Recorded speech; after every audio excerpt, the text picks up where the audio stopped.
Hello, I'm Mark Hammett, minister of the Weber Road Church of Christ in Corpus Christi, Texas. We live in a beautiful city, and I would invite you to visit with us at the Weber Road Church of Christ anytime that you might be in our area. If you live in our community, we'd love to have you visit with us every Sunday. If you have any questions about the church or about the Bible, we'd love to be able to answer those questions to the best of our ability. Just contact us. You can view our worship services and Bible classes on our Facebook page as well as our YouTube channel. And of course, we're meeting in person at this time, and you're encouraged to join us or visit with us. Please turn your Bibles to Luke chapter 14. Luke chapter 14 is where our reading will come from in just a few moments. And again, I welcome you to this daily devotional and Bible reading. I hope that you've been with us since March. You can always go back and listen to any of these weekday devotionals and Bible readings, and I would encourage you to do so, and I hope they encourage you. You know, when you think about baseball, many of us love baseball, and right now things are a little bit different. But Billy Sunday was a pro baseball player in the early 1900s. He became one of the most famous preachers or ministers shortly after that. He laid the groundwork for the Billy Graham crusade and that kind of evangelism. I wouldn't agree with Billy Graham on many of his doctrinal stances, yet Billy Sunday was a, you might say, precursor to those types of evangelistic crusades that gained a lot of attention, national recognition. And Billy Sunday said, stopping at third base adds no more to the score than striking out. Doesn't matter how well you start if you fail to finish. Makes a lot of sense, doesn't it? You know, when you think about how your life can change in so many ways by just one invitation to worship God, one invitation to a Bible study or Bible class, one invitation can make the world of difference in one person's life and the lives of so many. You know, I grew up hearing the story about my grandmother, who is now passed away at the age of her late 90s, just last year. But she was home, I believe, with just some small children during World War II.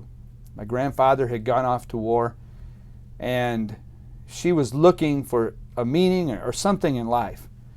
She began to attend services of the church with all those young children as she was a young mother. And it was from that point on, and when her husband got home, they attended together. They were faithful members of the Lord's church for many, many decades. They had a part in teaching individuals the gospel in Bible classes. My grandfather was an elder, did a lot of preaching. And again, they had great influence for the Lord.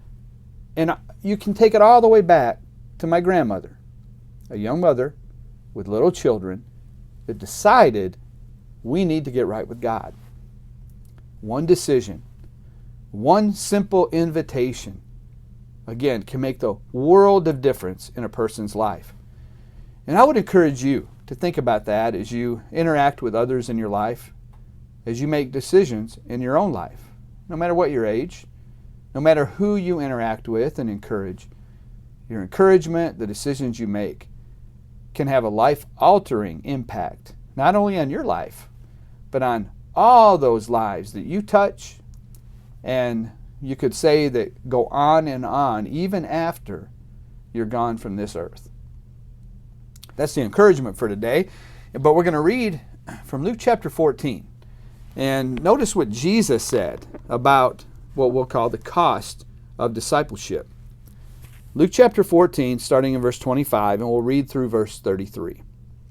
Now great crowds accompanied him, and he turned and said to them, If anyone comes to me and does not hate his own father and mother and wife and children and brothers and sisters, yes, and even his own life, he cannot be my disciple. Whoever does not bear his own cross and come after me cannot be my disciple. For which of you, desiring to build a tower, does not first sit down and count the cost, whether he has enough to complete it? Otherwise, when he has laid a foundation and is not able to finish, all who see it begin to mock him, saying, "This man began to build and was not able to finish"? Or what king going out to encounter another king in war will not sit down first and deliberate whether he is able with 10,000 to meet him who comes against him with 20,000? And if not, while the other is yet a great way off, he sends a delegation and asks for terms of peace. So therefore, if any one of you who does not renounce all that he has, he cannot be my disciple. It's an eye-opening passage, isn't it? Christ wants all of us. He wants us to start our race with him and with God, and he wants us to finish that race with him and with our Father in heaven. I hope that you've been encouraged today. Remember that reading from Luke chapter 14, and may the Lord bless you richly as you seek to follow his will.